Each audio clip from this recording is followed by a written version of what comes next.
Assalamualaikum warahmatullahi wabarakatuh. Selamat pagi.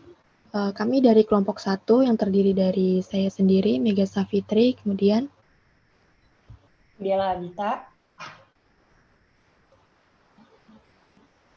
Sofia Risma Febriani,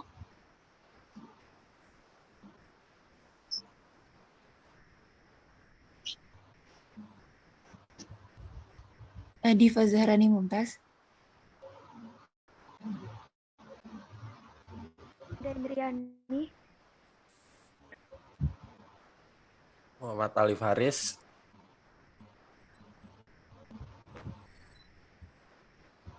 Andrian Hendra Firmanda,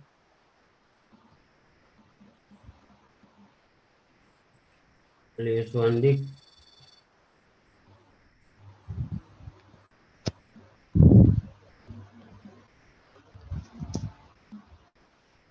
akan membahas studi kasus terkait dampak saluran media dan interaksi sosial pada adopsi daur ulang jerami oleh petani di Cina. Jadi di sini kita akan mendiskusikan terkait hal tersebut jika dilihat dari aspek sosiologi pertanian. Yang pertama yang akan kita bahas yakni terkait faktor pendorong dan penghambat. Bagi yang ingin berpendapat atau berargumentasi dipersilakan.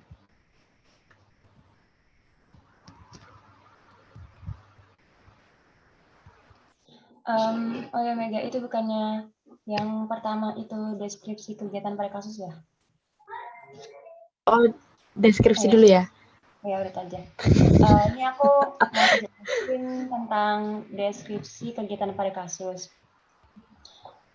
Jadi deskripsi kegiatan pada kasus yang terdapat dalam artikel Impact of Media Channels and Social Interaction on the Adoption of Straw Returned by Chinese Farmer, atau yang dapat diartikan jadi dampak saluran media dan interaksi sosial pada adopsi pengembalian jerami oleh petani Cina.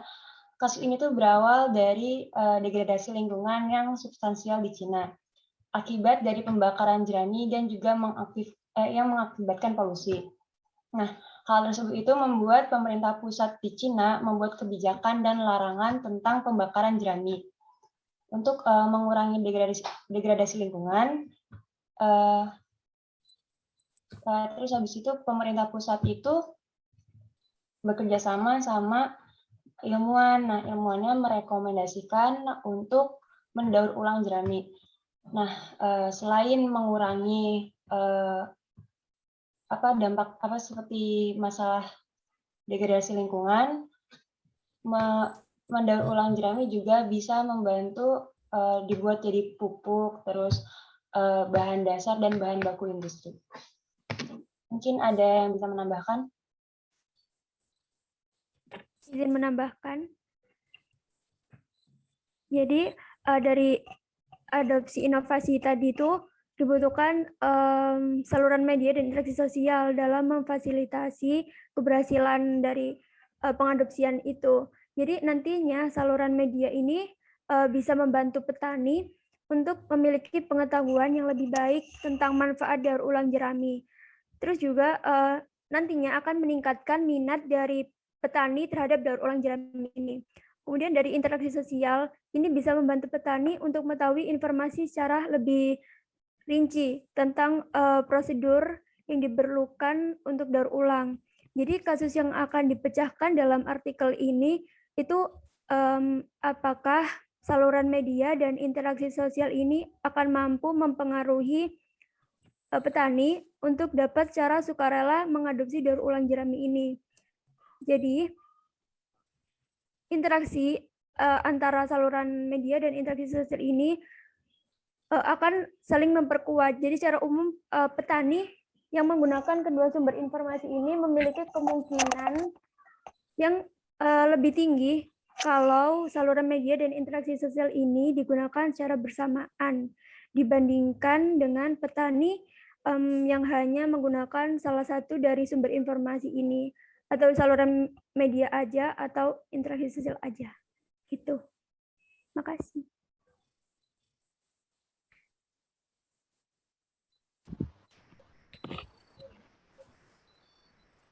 Dari teman-teman, apakah ada yang ingin ditambahkan lagi?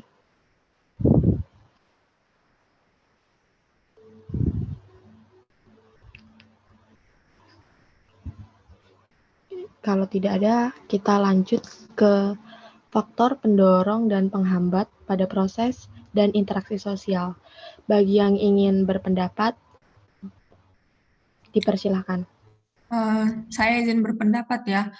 Itu kalau faktor pendorong sama penghambatnya masing-masing ada beberapa poin. Jadi kalau di sini aku pakai poin nggak apa-apa ya? Kayak 1, 2 gitu.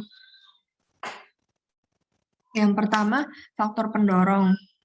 Yang A, faktor pendorong. Pertama, pembakaran jerami yang selama ini dilakukan telah mencemari lingkungan, yaitu telah melepas beberapa polutan ke atmosfer yang dapat merusak kualitas udara, sehingga hal ini berdampak langsung terhadap kesehatan manusia.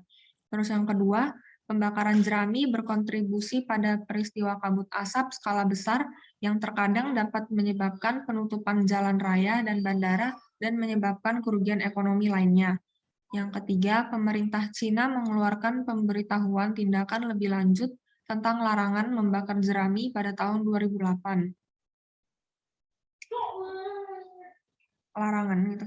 Baru yang keempat, Dewan Negara mengeluarkan usulan percepatan penggunaan residu tanaman secara menyeluruh, di mana dokumen ini mendorong jerami tanaman untuk digunakan sebagai pupuk, bahan baku, bahan dasar, biofuel, dan bahan baku industri.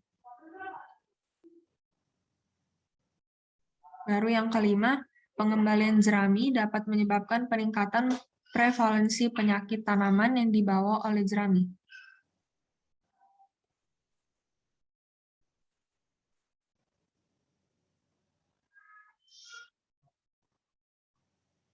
Meningkatkan prevalensi tanaman.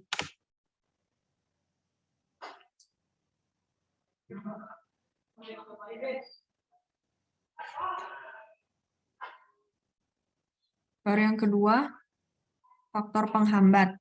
Yang pertama, meningkatnya pengeluaran untuk pengumpulan jerami, transportasi, perawatan biokimia, serta pestisida dan pupuk karena upaya yang dilakukan untuk pengendalian penyakit tanaman. Yang kedua, biaya yang harus dikeluarkan pemerintah untuk subsidi cukup mahal.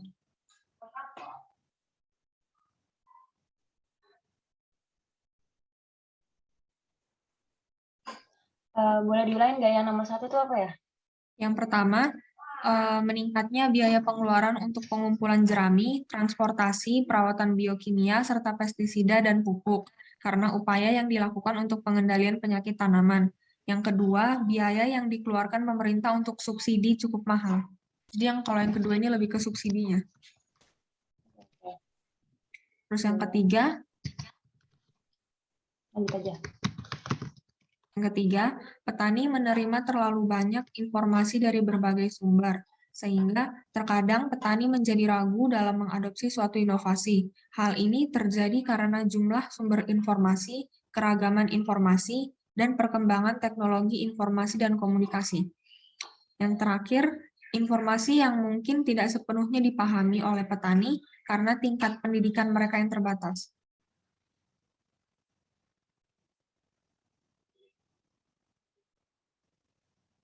Oke, sekian dari saya. Terima kasih.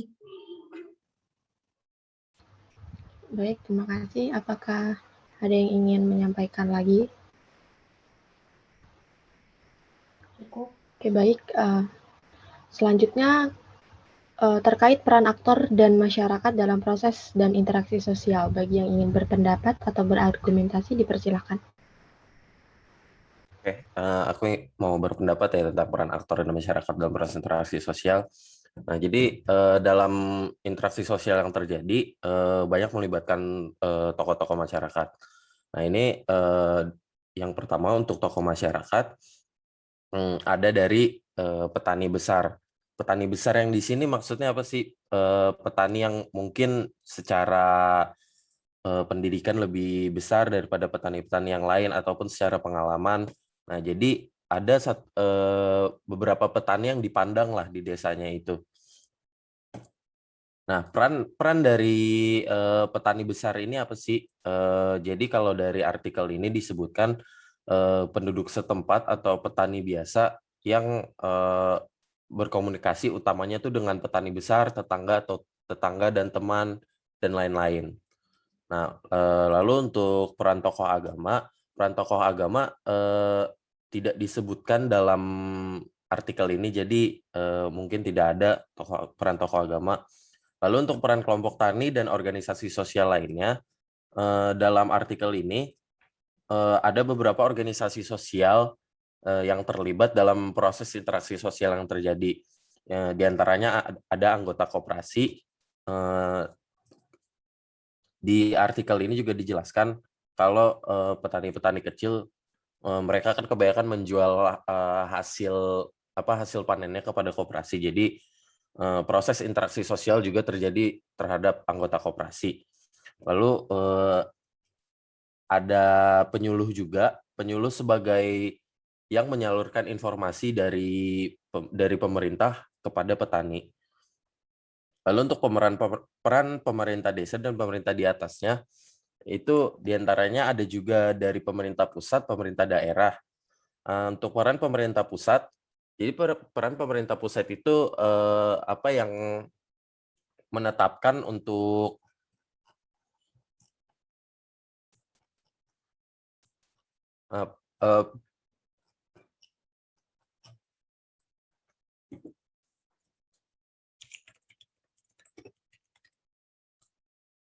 sebentar aku cari dulu ininya.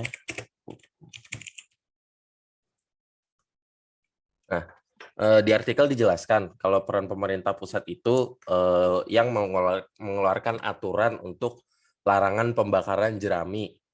Lalu untuk pemerintah pusat juga yang menyerukan upaya pengembangan pemanfaatan jerami secara berkelanjutan. Lalu solusi apa yang akhirnya dipakai? Nah, solusi yang akhirnya dipakai yaitu dari pemerintah daerah atau pemerintah desa untuk melakukan daur ulang jerami tersebut. Jadi yang di peran pemerintah desa ada pemerintah pusat dan pemerintah desa. Untuk selanjutnya, peran masyarakat pedesaan atau perkotaan. Jadi peran masyarakat ini tidak dijelaskan secara ini ya, tapi mungkin digambarkan secara luas kalau karena masyarakat desa, ada beberapa masyarakat desa dan masyarakat kota yang aktif menggunakan media sosial. Nah, dari pemerintah mensosialisasikan aturan yang telah dibuat, seperti tadi dari pemerintah pusat yang melarang pembakaran jerami dan menyerukan upaya pengembangan pemanfaatan jerami, itu banyaknya kan beredarnya di media sosial. Nah, jadi masyarakat maupun desa, baik desa ataupun kota kayak turut andil dalam proses interaksi sosial karena informasi yang didapatkan dari media sosial akhirnya sampai ke beberapa orang yang ada di desa yang menggunakan media sosial. Nah, lalu informasi tersebut akhirnya menyebar ke seluruh penduduk desa. Lalu yang selanjutnya peran pihak lain. Pihak lain ini mungkin yang aku tangkap dalam artikel ini tuh ada ilmuwan. Jadi ilmuwan yang meneliti bagaimana baiknya jerami itu didaur ulang, apakah dengan tadi cara menimbun jerami atau bagaimana lah, atau cara-cara lain dalam mendaur ulang jerami agar jerami tersebut tidak dibakar. Mungkin seperti itu aja sih. Oke, baik. Terima kasih. Ada yang ingin berpendapat lagi? Saya ingin bertanya, Kalau boleh? ya boleh, dipersilakan. Ini agak terkait dengan nomor 2 juga kan. Kan peran masyarakat pedesaan dan perkotaan tadi kan sebagai penyampai informasi juga dari pemerintah kan ya. Berarti apakah informasi-informasi yang diberikan dari mulut ke mulut seperti antara petani tetangga ke petani ini juga bisa menjadi faktor pendorong proses adopsi inovasi daur ulang jerami? Jadi apakah termasuk dalam faktor pendorong juga gitu maksudnya? Baik, terima kasih kepada saudara penyanyi. Apakah dari Kak Alip ingin menjawab? Ya, sebenarnya bisa aja dari banyak informasi-informasi jadi faktor pendorong. Tapi karena mungkin namanya media sosial kan tidak bisa dikontrol ya. Jadi seperti yang tadi yang ada di faktor penghambat, banyaknya persepsi. Jadi persepsi yang beredar di kalangan petani itu tuh terlalu banyak, dari masyarakat desa ini, dari kepala desa ini, dari pemerintah, apalagi. Nah, jadi terlalu banyak persepsi, petani itu bingung harus menggunakan yang mana gitu. Jadi karena banyaknya persepsi tersebut, informasi yang didapat oleh petani itu akhirnya menjadi faktor penghambat.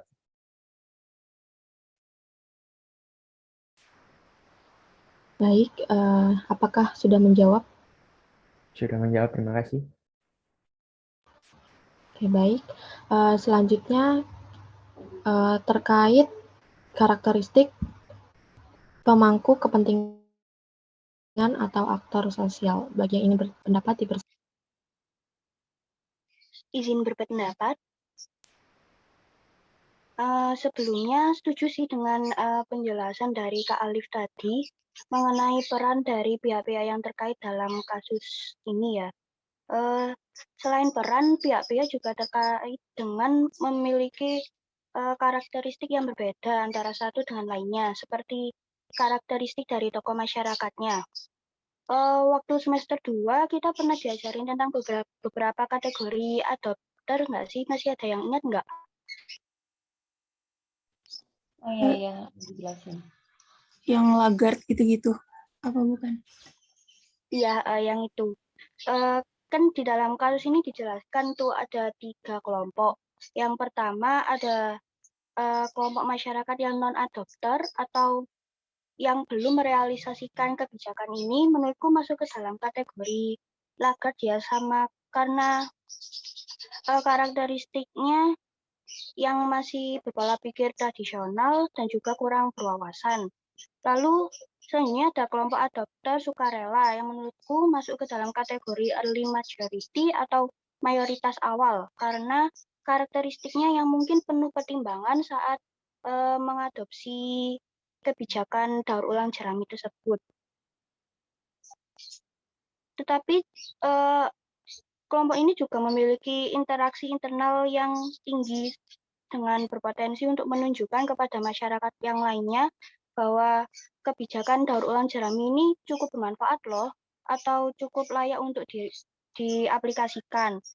Lalu yang ketiga ada kelompok adopter non-sukarela yang menurutku masuk ke dalam kategori late majority atau mayoritas akhir karena dicirikan dengan menerima kebijakan ini tuh dikarenakan pertimbangan ekonomi seperti di dalam kasus kan disebutkan bahwa pemerintah akan katanya akan memberikan subsidi itu. Lalu karakteristik dari kelompok petaninya sendiri menurutku banyak yang masih kurang paham akan teknologi. Mungkin salah satu faktornya karena pendidikannya yang rendah. Sedangkan organisasi sosial seperti penyuluh memiliki karakteristik yang informatif karena memiliki tugas menyalurkan informasi yang tepat dan bersumber dari pemerintah dan juga penelitian dari ilmuwan.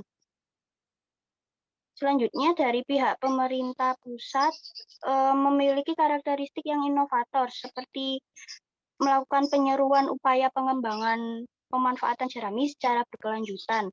Sedangkan pemerintah daerah seperti kepala desa menurutku masuk ke dalam kategori early adopter karena memiliki karakteristik sebagai orang yang dihormati dan juga teladan bagi masyarakatnya. Jadi memungkinkan untuk mengajak masyarakatnya untuk mengadopsi kebijakan daur ulang jerami tersebut.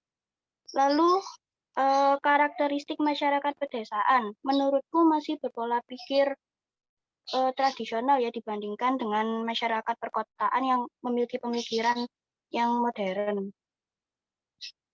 Kalau dari pihak lainnya seperti ilmuwan memiliki karakteristik yang cerdas dan informatif. Seperti itu sih pendapatku tentang karakteristik dari pihak-pihak yang terkait dalam kasus tersebut. Boleh tanya nggak Novia? Tadi ya. Yang kalau pemerintah daerah kan early adopter, kalau pemerintah pusat bagaimana? Tadi kurang jelas. Kalau yang pemerintah pusat itu memiliki karakteristik yang inovator, seperti dalam kasus kan disebutkan pemerintah pusat ini menyerukan upaya untuk mengembangkan pemanfaatan jerami secara berkelanjutan. Itu kalau pemerintahan daerah masuk ke dalam early adopter karena memiliki karakteristik yang sebagai pedoman, sebagai teladan bagi masyarakatnya. Terus untuk karakteristik tokoh masyarakat ada non-adopter, adopter sukarela, sama satunya lagi apa ya, benar nggak? Ini non-voluntary. Ya, yang satunya lagi adopter non-sukarela. Oh, adopter non-sukarela. Oke. Ya udah, cukup dari aku.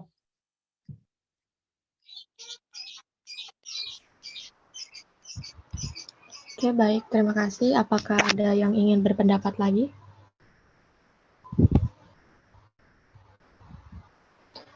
Oke, kalau tidak ada, kita lanjut ke bentuk, proses, dan interaksi sosial yang terjadi pada kasus.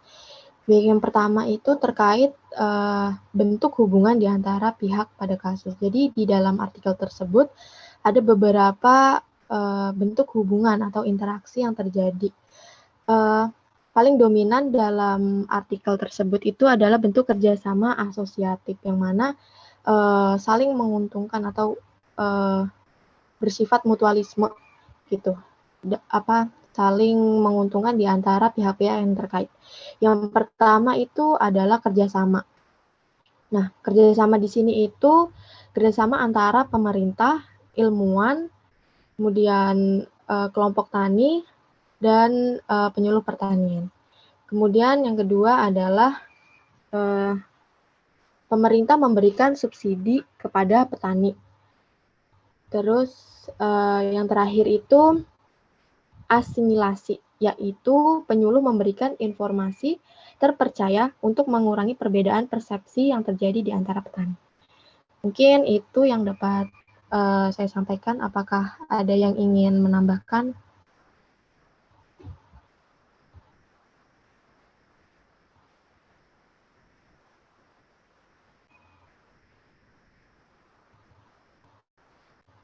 Mega, maaf mau tanya. Iya. Tadi yang disebutin asimilasi sama kerjasama aja ya? Iya, ada akomodasi juga seharusnya. Yang akomodasi itu di bagian yang pemerintah memberikan subsidi itu. Oh, oke. Oke, makasih. Terima kasih. Ada lagi?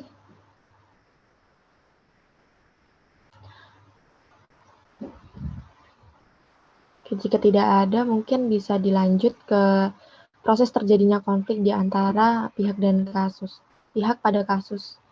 Bagi yang ingin berpendapat, dipersilahkan.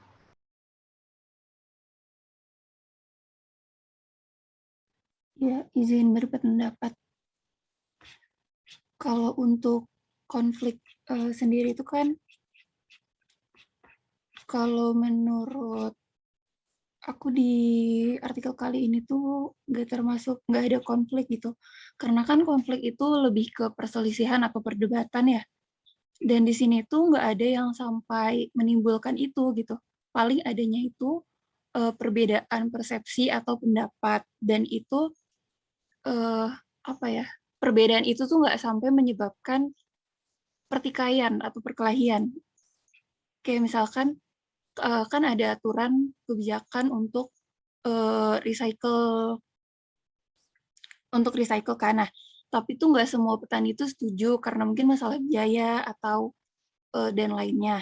Untuk faktor biaya ini kan mungkin mereka mikirnya, aduh mending dipakai cara lain aja deh, nggak usah recycle, seperti itu.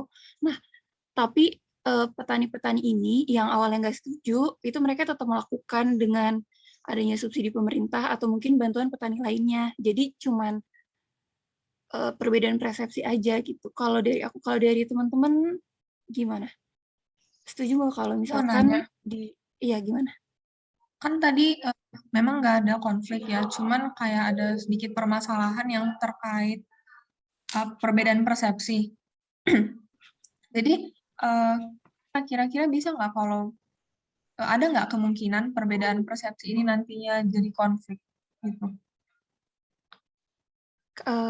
Kalau menurut aku sih mungkin gitu. Jadi mungkin benar tadi yang diomongin Pak Agra, untuk perbedaan persepsi ini tuh lebih ke jadi penyebab adanya konflik gitu, tapi bukan konfliknya.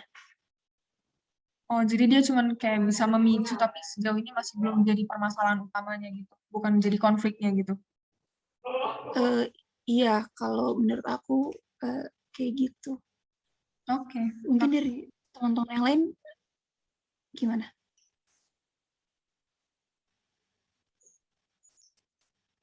Setuju kah atau ya mungkin ada sanggahan? Setuju sih. Oke. Oke, setuju. Oke, selanjutnya terkait proses terjadinya kerjasama di antara pihak pada kasus. Bagi yang ingin berpendapat dipersilakan.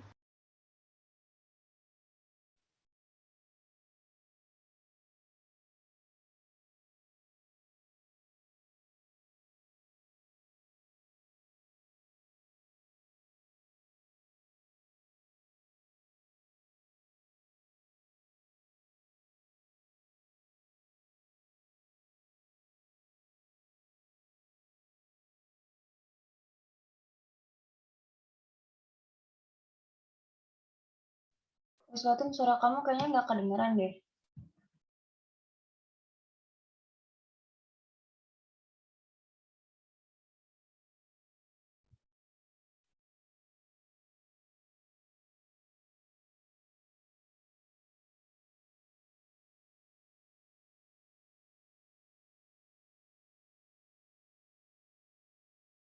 Mungkin bisa diketik aja atau gimana?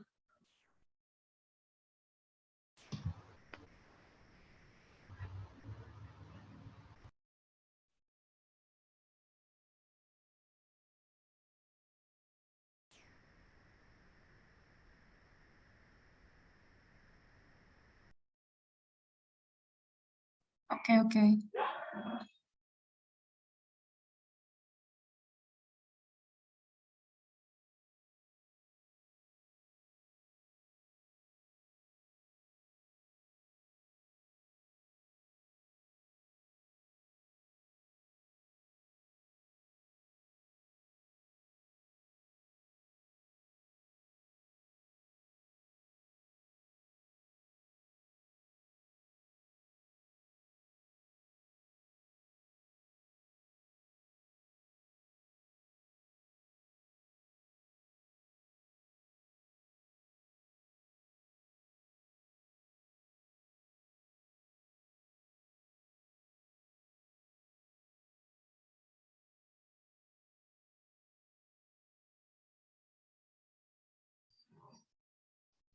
Pergerakannya ACC.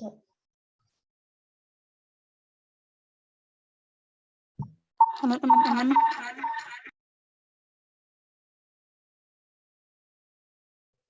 Ya udah kedengeran tapi agak noise dikit ya, kayak mantul suaranya. Coba dulu aja. Sekarang udah belum? Udah. Ya, sudah.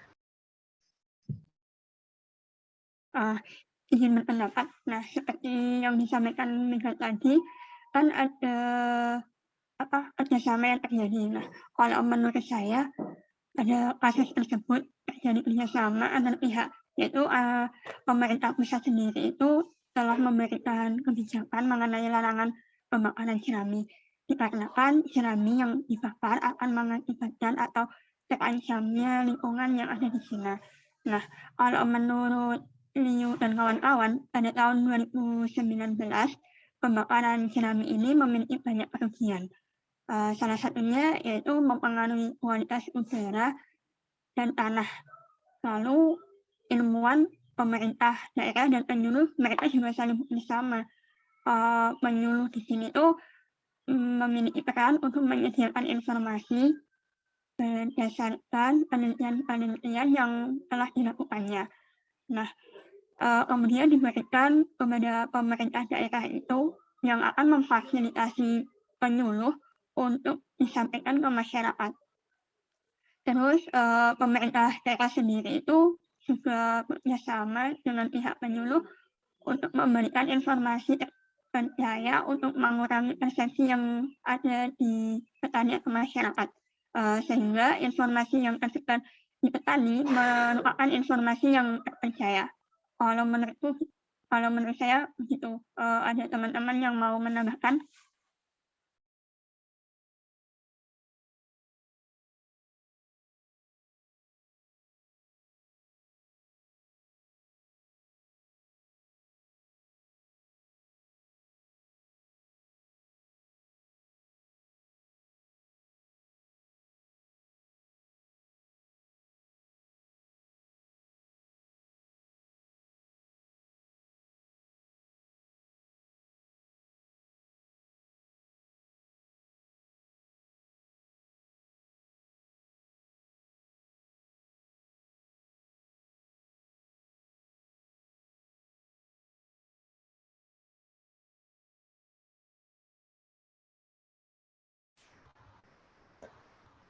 Bagi teman-teman yang ingin menambahkan pendapat, dipersilahkan.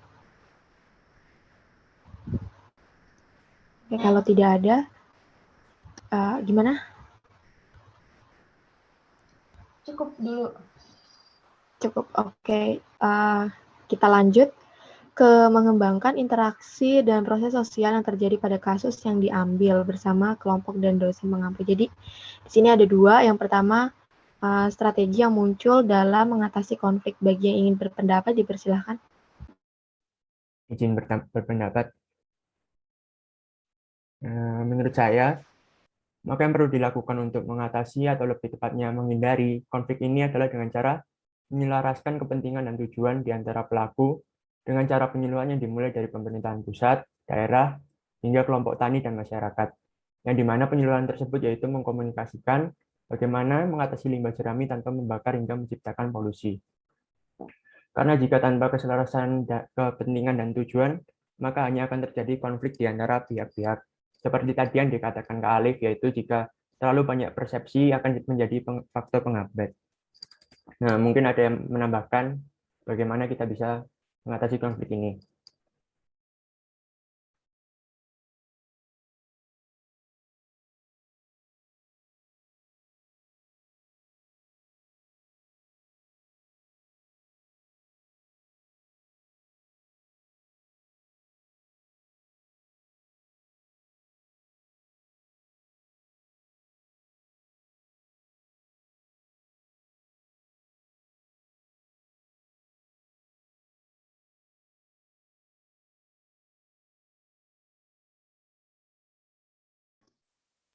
Dari aku cukup dulu deh. Kayaknya emang udah benar. Oke. Yang lain cukup. Kalau cukup kita lanjut ke strategi untuk menjaga kerjasama di antara pihak yang terlibat. Bagi yang ingin berpendapat, dipersilahkan. Baik, saya ingin berpendapat. Baik, dari menurut saya dalam strategi untuk menjaga kerjasama. Maaf Alius, suaranya agak kecil, mungkin dideketin lagi kali ya. Nah ya. Oke.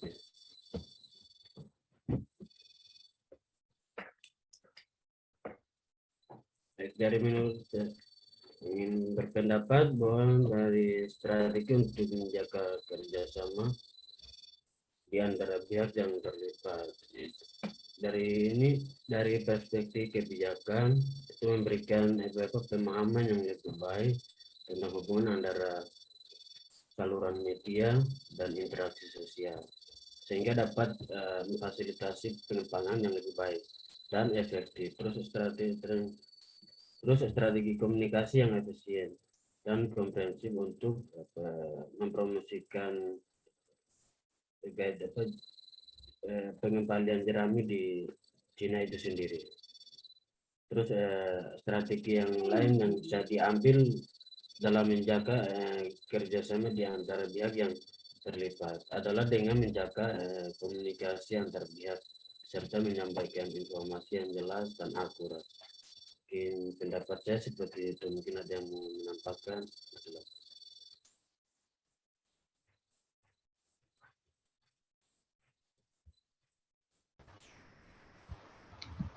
Iya, bagi yang ingin menambahkan, dipersilahkan.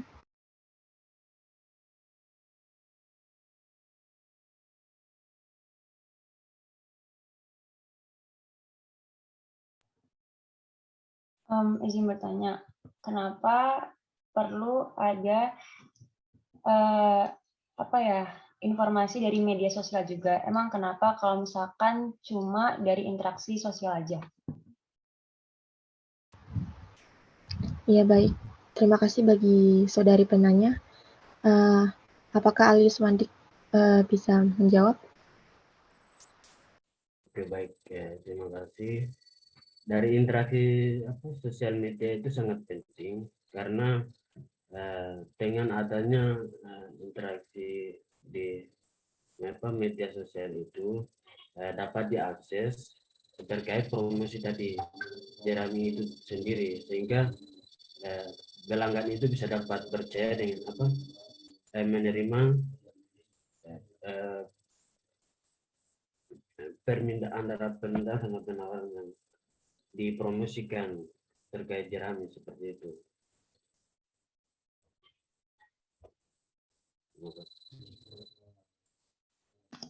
Oh ya, jawabnya mungkin cukup. Ada yang menambahkan lagi? Mungkin aku mau nambahin ya. Jadi di sini peran media sosial itu penting juga di samping dari interaksi sosial. Kenapa? Karena proses media sosial ini kan jangkauannya luas ya. Kalau interaksi sosial kan mungkin jangkauannya sempit untuk yang lingkungan itu aja. Sedangkan media sosial itu kan luas. Artinya nggak semua petani yang di Cina itu mungkin pendidikannya rendah. Mungkin ada petani di Cina juga yang melek teknologi. Jadi untuk menyebarkan informasi terkait recycle jerami ini, pengolahan jerami ini, maka digunakan juga media sosial sebagai saluran komunikasi gitu. Bagaimana? Ya. Oke. Mungkin di sini aku mau nyampein kesimpulan pada intinya dalam mengadopsi cara baru dalam mengelola jerami harus ada korelasi antara media dan interaksi sosial. Petani yang kurang mengerti terhadap teknologi diperlukan adanya peran yang penting yang berasal dari aktor-aktor sosial seperti pemerintah, penyuluh, masyarakat, dan ilmuwan dalam mengkomunikasikan cara adopsi inovasi yang baru.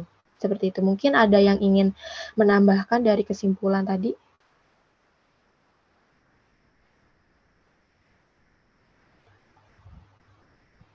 Kalau misalkan dirasa cukup, kita akhiri diskusi pada hari ini. Mungkin itu aja yang dapat kami sampaikan, kurang lebihnya mohon maaf. Kami akhiri. Wassalamualaikum warahmatullahi wabarakatuh. Selamat pagi.